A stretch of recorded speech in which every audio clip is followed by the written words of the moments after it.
Dear students, good morning. Dear students, हम class 8th में हिंदी भाषा माधुरी में 12 चैप्टर जिसका नाम है शिक्षा के लिए मेरा संघर्ष पढ़ेंगे। इस चैप्टर में लेखक ने बताया है कि शिक्षा हमारे जीवन के लिए बहुत ही महत्वपूर्ण है। शिक्षा के बिना मनुष्य अपने जीवन को अच्छी तरह से यापन नहीं कर सकता। इस पाठ से हमें यही शिक्षा प्राप्त होती है कि जीवन में शिक्षा से अधिक कुछ भी महत्वपूर्ण नहीं है। हमें अपने जीवन को यदि सफल बनाना है तो शिक्षा को प्राप्त करना होगा।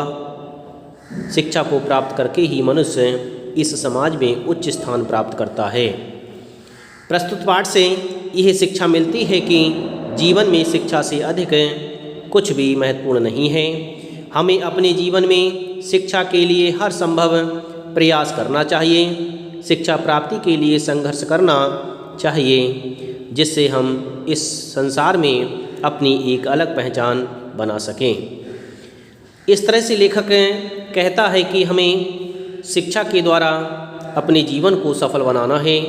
हमें शिक्षा के लिए हमेशा संघर्ष करते रहना चाहिए। शिक्षा के द्वारा मनुष्य अपने जीवन को सफल बनाता है।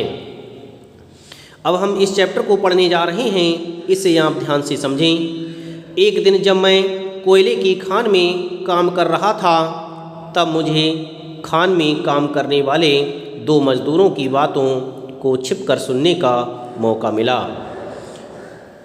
लेखक कहता है कि एक दिन मैं कोयले की खान में काम कर रहा था, तो मैंने 2 मजदूरों की बातों को छुप कर के सुना, जो वर्जीनिया के किसी स्थान पर नीग्रो के एक बड़े स्कूल के विषय में बातें कर रहे थे। यह पहला अवसर था जब मैंने किसी ऐसे स्कूल या कॉलेज के विषय में सुना था जो हमारे नगर के नीग्रो के छोटे स्कूल से कहीं अधिक आकर्षक था।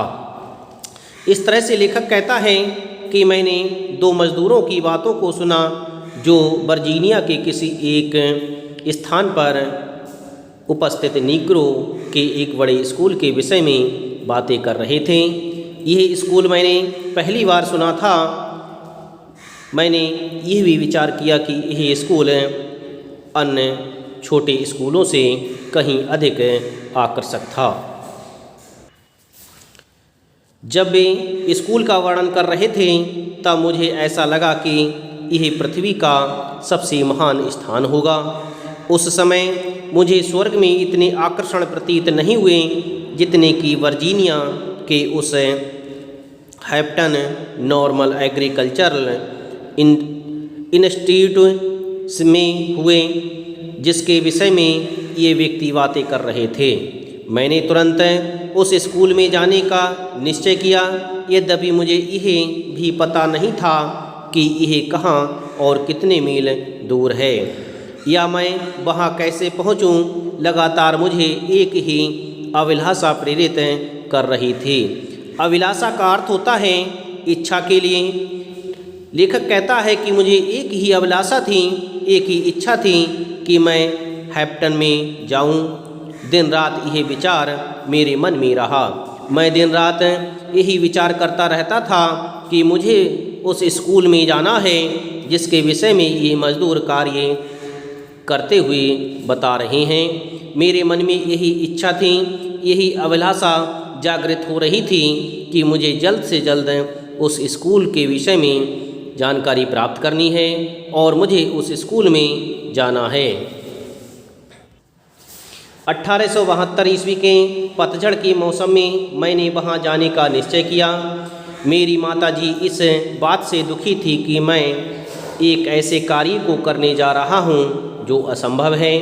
कुछ भी हो, बेमन से मेरी माँ ने मुझे जाने की स्वीकृति का अर्थ होता है अनुमति प्रदान करना या आज्ञा देना। मुझे मेरी माँ ने बेमन से स्वीकृति प्रदान की, जाने की अनुमति प्रदान की।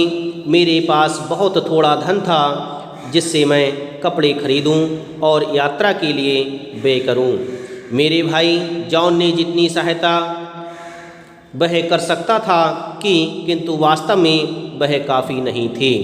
इस तरह से लेखक कहता है कि मेरे पास वहाँ जाने के लिए इतने पैसे नहीं थे जिससे मैं अच्छी तरह से खर्चा कर सकूं।